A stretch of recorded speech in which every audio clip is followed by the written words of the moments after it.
Motorcycle ते जा रहे हो, थोड़े अख दे विच कोई डस्ट पार्टिकल या कोई कचरा पै जाता है, इमीजिएटली तुसी मोटरसाइकिल नूं ब्रेक भी ला दोगे, अपना रुमाल कढ़ के अख नूं भी साफ कर लोगे। ये सारा काम नूं न्यूरो ट्रांसमिटर सिस्टम कहते हैं। ਜਦੋਂ इंसान ड्रग का इस्तेमाल करता है ਉਹਦਾ न्यूरो ट्रांसमिटर सिस्टम प्रभावित हो जाता है। और तुसी देखा होएगा कि ड्रग एडिक्टेड जमीन ते डिगे पे होंदे ने, कोई सुध बुध नहीं होंदी क्योंकि उन्हों न्यूरो ट्रांसमिटर सिस्टम प्रभावित हो जाता है। ब्रेन दे विच थिंकिंग प्रोसैस, सोच विचार करने की शक्ति, इमोशनल कंट्रोल रैगूलेटर सिस्टम जो संवेदनशीलता नूं कंट्रोल करता है, स्पीच सेंटर जो बोलचाल नूं कंट्रोल करता है। जो इंसान ड्रग का इस्तेमाल करता है ब्रेन गुलाम बन जाता है, वो ना ही वह थिंकिंग सर्किट, ना रिवार्ड सर्किट, ना इमोशनल कंट्रोल रैगूलेटर सिस्टम वो काम नहीं करता। तुसीं देखा होगा कि ड्रग एडिक्टेड जमीन ते पे होंदे ने, कोई सुध बुध नहीं होंदी, शरीर ते ब्रेन की आपस में कोई कनैक्टिविटी नहीं। ये सारे तत्थ मैडिकल साइंस ने साबित किए हुए ने, पर धन श्री गुरु नानक देव जी ने जपजी साहब दे विच पहला ही 500 साल पहले लिखा होया है, मत विच रतन जवाहर माणक, सारे हीरे मोती थोड़ी मत दे विच ने। नशा करदा की है, मत नूं गुलाम बनांदा है, थोड़ा खजाना लुटिया गया। You can not survive in the society for a long time. मैनू एक दिन गुरुद्वारा साहब जाने का मौका मिलिया, उन्होंने इनवाइट किया, वो प्रोग्राम गुरुद्वारा साहब दे विच कर दिता उन्होंने। मैं सोचा कि बड़े बुद्धिजीवी ने, मैं इत्थे की बोलांगा, पर धन श्री गुरु ग्रंथ साहब जी ने मेरे ते कृपा की थी। ज्ञानी साहब अरदास, ज्ञानी साहब शब्द कीर्तन कर रहे सी, शब्द बोल रहे सी, गगन दमामा बाजियो परे निशाने काओ, खेत जो मांडे सूरमा अब जूजन को दो। प्यारे बच्चों, तुसी सारे जानते हो गगन की है, आकाश है। आकाश कित्थे है? ऊपर है। शरीर दा upper part of the body, शरीर दा अपरला हिस्सा ब्रेन है। जो ब्रेन दे विच वो गुरु शब्द का ज्ञान हो गया, वो ट्रू एजुकेशन जो तुसी स्कूल दे विच हासिल कर रहे हो, ਇਹਦੇ ਨਾਲ ਤੁਹਾਡੇ सोच विचार करने की शक्ति पैदा हो जाएगी। विद्या विचारी ता परोपकारी, जिस दिन विचार करना सीख गए उस दिन तुसी अपना भला भी कर सकते हो, दूसरे का भी भला कर सकते हो। जो ट्रू ज्ञान होएगा फिर तुहानूं पता लग जाएगा विकारां दे नाल किद्दां लड़ना है, मन नूं किद्दां निजागत दिवाउणी है। सारियां बेरियां नशे दे विच है, अपने थॉट प्रोसैस नूं, ओ विजडम ऑफ गॉड, ओ ट्रू नॉलेज, ओ ब्रेन नशे तो बचाउणा हैगा तां जो असीं सही इंसान बन सकदीए। तुसी सारे जने पढ़ते बहुत हो, सुनते भी बहुत हो, पर अमल बहुत घट करते हो।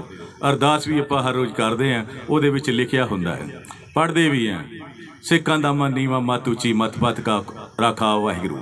मन दे विच निमरता चाहिदी है, ड्रग मन नूं हार्ड बनांदा है, निमरता मर जाती है। ते मत है जिहड़ी उची रखनी है, फिर ही परमात्मा लाज रखेगा।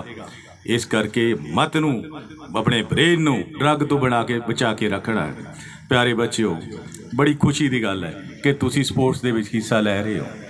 मैनू क्योंकि स्पोर्ट्स बहुत औखी है, ਇਹਦੇ ਲਈ ਸਾਨੂੰ गर्मी सर्दी धुप हनेरी ग्राउंड ਦੇ ਵਿੱਚ ਆਉਣਾ ਪੈਂਦਾ ਹੈ। ਐਜੂਕੇਸ਼ਨ ਤੁਸੀਂ ਕਮਰੇ ਦੇ ਵਿੱਚ ਬਹਿ ਕੇ गर्मी ਦੇ ਵਿੱਚ AC ਲਾ ਕੇ ਸਰਦੀ ਦੇ ਵਿੱਚ ਬਲੋਰ ਲਾ ਕੇ ਕਰ ਸਕਦੇ ਹੋ।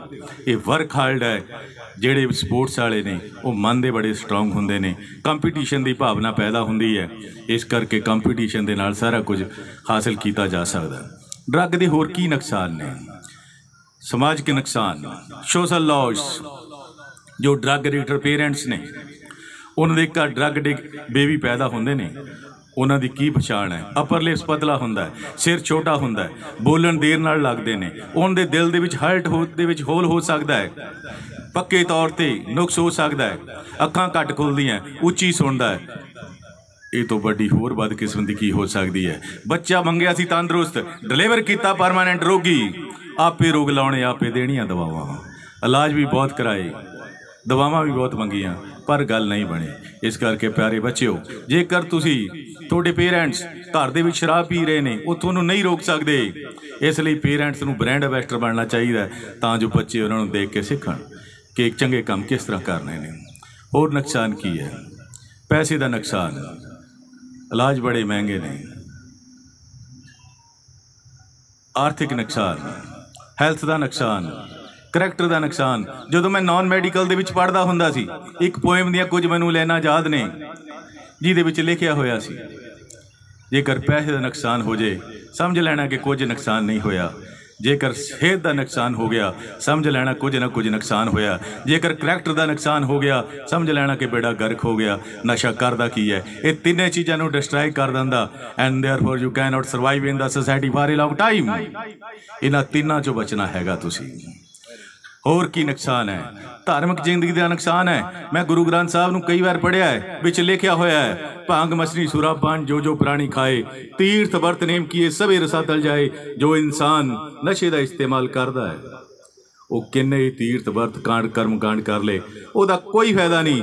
पान सपारी खादियां मुख बीड़ियां लाइया, हर कदे ना चेते जां पकड़ चलाइया। जो नशे के जम ने वो तुहानूं फड़ के लै जाणगे, छेती तो खैड़ा छड़ा लेना चाहिए है। मैं एक बार एक हॉस्पिटल दे विच एक ड्रग एडिक्टर ने एक्सीडेंट करके कई बंदे मार दिते ते मैं उसदा बयान लिखन गया ते मैं उन्होंने पूछा कि तुहाडा नाम की है? वो कहंदा लेट महेंद्र सिंह। मैं कहा यार है तो तू जिउंदा, लेट क्यों लिखी जाना? वो कहंदा हुण मैं नशा कर लग्या, मरता जाना ही है। प्यारे बच्चों, जो इंसान नशे का इस्तेमाल कर रहे हैं वो छेती निजागत पा लैनी चाहिए है, नहीं तो जिउंदे जी अपने नाम के अगे लेट लिखा लेना चाहिए है। नशा करन दे नाल उम्र घटदी है। जो इंसान सिगरेट एक पींदा दिन दे विच 10 मिनट लाइफ वो खत्म हो जाती है। जो 10 पींदा है या एक पैकेट पींदा 1/7 हिस्सा लाइफ का खराब कर लेंदा है, क्योंकि सिगरेट दे विच बड़े खतरनाक रसायन तत्त ने, निकोटीन, आर्सनिक, जो कीड़े मार दवाइयां चूहे मार दवाइयां दे विच इस्तेमाल हुंदा है। कार्बन मोनोऑक्साइड पेपर जल नाल पैदा हुंदी है। फॉर्माल्डिहाइड जो गलियां सड़ियां डैड बॉडियां दे लगाई जाती है तां जो गल सड़ ना जान। एसीटोन जो नेल पॉलिश रिमूवल है जिहदे नाल नेल पॉलिश उतरदी है, वो भी इस्तेमाल किया जाता है क्योंकि उसकी समैल बड़ी प्यारी है। वो तंबाकू की बैड समैल नूं काउंटर कर दिंदा है। ਇਹਦੇ ਵਿੱਚ बेंजीन है जो रबड़ इंडस्ट्री ਦੇ ਵਿੱਚ ਵਰਤਿਆ ਜਾਂਦਾ है। ये सारिया चीज़ां असीं खा रहे हैं। जे निकोटीन जो 12 mg एक सिगरेट चो पैदा होंदी है, जेकर 2 mg एक चूहे नूं पिला दित्ती जाए वो मर जाएगा। जे 9 mg 2 बिल्लियां या कुत्ते नूं पिला दी वो भी मर जाएगा। जे 60 mg इंसान नूं कट्ठी पिला दी वो भी मर जाएगा। वो बेचारे नहीं पढ़ सकते, सिगरेट के उपर लिखा होया है इंजूरियस टू हैल्थ, सेहत लई हानिकारक है। वो चूहे बिल्लियां नहीं पढ़ सकते। असी इंसान है, असी उत्तम श्रेणी का अपने आप को प्राणी समझते हैं। जे पढ़िया लिखिया होने के बावजूद असी वो इस्तेमाल कर रहे हैं तो सानू इंसान की श्रेणी के विच नहीं अपने आप को रखना चाहिए। नुकसान बहुत ने ये, मैं डिटेल च नहीं जावांगा। इलाज भी बड़े ने, कोल्ड टर्की मैथड है, होर मैथड है, डॉक्टर साहब पहला दस चुके ने, सिम्पटम भी थोनों दस गए ने। तो थोनों थोड़ा जिहा मोटिवेट करने वास्ते मैं 3-4 चीज़ां जरूर दसांगा। मैं एक ड्रग एडिक्टर की प्रॉपर्टी अटैच कराउण वास्ते राजपुरा तो दिल्ली जा रहा सी। सड़क का नाम NH1 है। पहले शेरशाह सूरी मार्ग कहा जाता सी।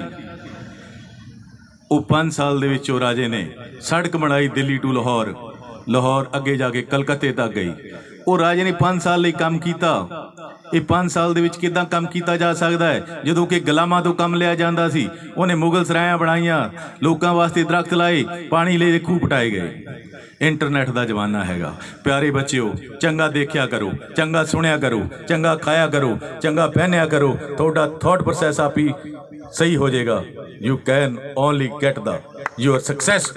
इस करके तुम चंगा देखना सुनना कर लो। इंटरनेट का जमाना हैगा। नैट ते जाके देखिया शेरशाह सूरी बारे विच लिखिया होया सी, the greatness of a person lies behind keeping himself busy in good work even loss of a single second. जो इंसान अपनी जिंदगी के एक सेकंड का ख्याल रखता है चंगा काम करने लई, ਉਹਦੇ ਲਈ 1 साल 5 साल बहुत बड़ी गल है। प्यारे बच्चों, मैं थोनों सैकंड की खेड विच नहीं पाउणा। तुसीं 1 दिन का ख्याल रख लिया करो, 1 दिन का शेड्यूल बना लिया करो, आप ही थोड़ी मंजिल है तुसीं प्राप्त कर जाओगे। फिर पेपरां वाले दिन कोई चेहरे पीड़े नहीं पैने। You can get with very ease in your life. अगे प्यारे बच्चों, फिर मैं देखा कि शेरशाह सूरी ने की लिखा होया, उसकी महानता की है। Good work, social work, noble cause, चंगा काम। मैं नशा नहीं करता, ये गुड वर्क है। सोशल वर्क, जे कोई नशा करता है उन्होंने मैं समझावांगा, मुख्य धारा में लियावांगा, उसका इलाज करावांगा। Social work. नोबल काज की है, जे कोई नशा बेचता उसकी सूचना दे के सेंट्रल जेल भेजन का इंतजाम करिए। ये तिन्ने काम कर दिए, आप ही नशा मुक्त समाज की सर्जना हो जानी है। तो शुरुआत भी अपने आप तो करिए बिना किसी सैकंड खोए तो। इंटरनेट का जमाना तो मेरे दिमाग दे विच आ गया भी शेरशाह सूरी ने बड़े काम किए ने हिटलर की याद आ गई, हज़ारां करोड़ के करीब बंदे मार दिते उन्हें, क्योंकि वह नैगेटिव थाट सी, I have only one alternative, victory और डेथ, जित ज मौत, हार नेड़े आके सुसाइड कर गया। ये नैगेटिव विचारधारा है। मैं थोनू कह रहा सी पॉजिटिव माइंड, मैं हिटलर नू सोच नू चेंज किया। There is only one option for drug addicted person, that is physical death और सोशल डेथ। जो इंसान ड्रग का इस्तेमाल करता है वो समाजिक मौत ते शरीरक मौत हो जाती है। नशे नाल सारियां प्राप्तियां खत्म हो जांदियां। प्यारे बच्चों, पढ़ लिख के तुसीं अफसर भी बन जाना है, वो शौहरत मेनटेन रखनी है, सारियां प्राप्तियां का खात्मा हो जाता है। क्योंकि मैं एक 1990 की गल है, एक अफसर बहुत वधिया सी, पढ़ लिख के बहुत वधिया अफसर बन गया, इंटैलीजेंट बहुत सी, बाद चों नशे का आदि हो गया। आवाज़ बड़ी प्यारी सी, गज़ल बड़ी वधिया गाउंदे सी। उन्होंने मैनू शाम को इनवाइट कर लिया सैक्टर 7 चंडीगढ़ दे विच। वो 10-12 पैग शराब दे पी गई, चेन समोकर सी, सिगरेट पी रहा सी। मैं सोचा कि रघबीर बड़ी गलत जगह फस गए हो। What I always try to convert negative into positive. वो नैगेटिव विचारधारा मैं पॉजिटिव दे विच बदलना चाहता सी। वो शराब पींदे रहे। जब मैं उठ के आउण लग्या तो मैनू कहण लगे कोई होर गल सुना दिओ। जो गल सुनाई सी मैं तुहानूं कह दिंदा। मैंने कहा था कि नशा छोड़ दो, पर वो शरीर छोड़कर चला गया। वो रोन लग पे, कहते मेरी वाइफ ते बच्चे छड्ड के मैनू चले गए ने, इस करके कला करके पीना है। मैं नहीं सर, नशे के कारण ही तुसीं कल्ले रह गए हो। कुछ दिन बाद जमीन ते डिग पे, हैड इंजरी हो गई, तो मैनू भी जाण दा मौका मिलिया। कहते इत्थे जमीन ते डिग पे ने। इंसान की फितरत है, वो देखता कि इंसान कित्थे डिग्या। What we don't see from where person fallen, ये असी नहीं सोचते कि वह कितों डिग्या। आओ प्यारे बच्चे ध्यान नाल देखिए। न्यूटन के सिर के उपर सेब बजया, जे मेरे वर्गा होंदा चुक के खा जाना सी। उन्हें सोचा कि थले क्यों डिग्या, उपर क्यों नहीं गया। Law of gravitational force, centripetal force की खोज कढ़ी, सारी स्पेस इंजीनियरिंग, सारी सिविल इंजीनियरिंग बदल के रख दी। आओ प्यारे बच्चों ध्यान नाल देखिए कि क्यों डिग्या। जदों नशा करन लग पिया सी, पहले वो टैंपरेरी तौर पर डिगदा सी, बाद चो परमानेंट तौर पर डिग पिया। पहले वो सोशल मौत होंदी रही, बाद चो फिजिकल डेथ हो गई। प्यारे बच्चों, एक जन्म थोड़े माता पिता की देन है, दूजा तुसी खुद सवारना। By saying permanently good bye to drug to avoid social death.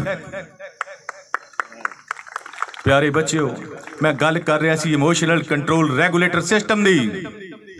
संवेदनशीलता खत्म हो जाता है। ड्रग एडिक्टेड बच्चे की सिर्फ एक ही सोच होंदी है, नशे का प्रबंध करना या इस्तेमाल करना। किसी की खुशी गमी नाल नहीं कोई फर्क पैंदा। गल 95 की करदा हैगा। एक ड्रग एडिक्टेड बच्चे की माता की डैथ हो गई। ड्रग एडिक्टेड बच्चा माता के शरीर वाल आके देखण लग पिया अते गर्दन दे विच गहणियां की तलाश करन लग पिया। फिर उन्हें माता के हत्थां वाल देखिया, गल विच मंगल सूत्र नहीं सी, हत्थ विच एक टुकड़ा फड़िया होया सी कागज़ का। मंगल सूत्र भी फड़िया होया सी, मंगल सूत्र भी फड़िया होया सी। प्यारे बच्चों, माता ने अपने दिल दे अरमान कागज़ दे विच लिखे हुए सन। प्यारे सपुत्र जी, कल तुसी नशे दे लई मेरा मंगल सूत्र खोण की कोशिश की अते मेरे थप्पड़ भी मारिया, क्योंकि थोनू पता नहीं कि मैं मंगल सूत्र नहीं दे सकती। तुसी पहला ही कीमती जेवरात सब कुछ बेच दिता है। अज इस कारण मैं सभी इच्छा अनुसार शरीर त्याग रही हैं, मंगल सूत्र भी पेट कर रही हैं। प्यारे बच्चों, बेच के इलाज करवा लेना, पर नशा ना खरीदना, क्योंकि वह इमोशनल कंट्रोल रेगुलेटर सिस्टम खत्म हो चुकिया सी। वो बिल्कुल नहीं रोया। नशा नाल ब्रेन सी स्लेव कर दिता सी। माता का मृतक शरीर छड्ड के चला गया नशा लैण वास्ते। पहले शौक था, पेशा हुआ ड्रग खरीदना। खरीद लेता हूँ चाहे मिले कितने ही दाम पर। ये तो घटिया ते महंगा सौदा की हो सकता है। वो बायोलॉजिकल पार्ट पेरेंट्स का, माता जी की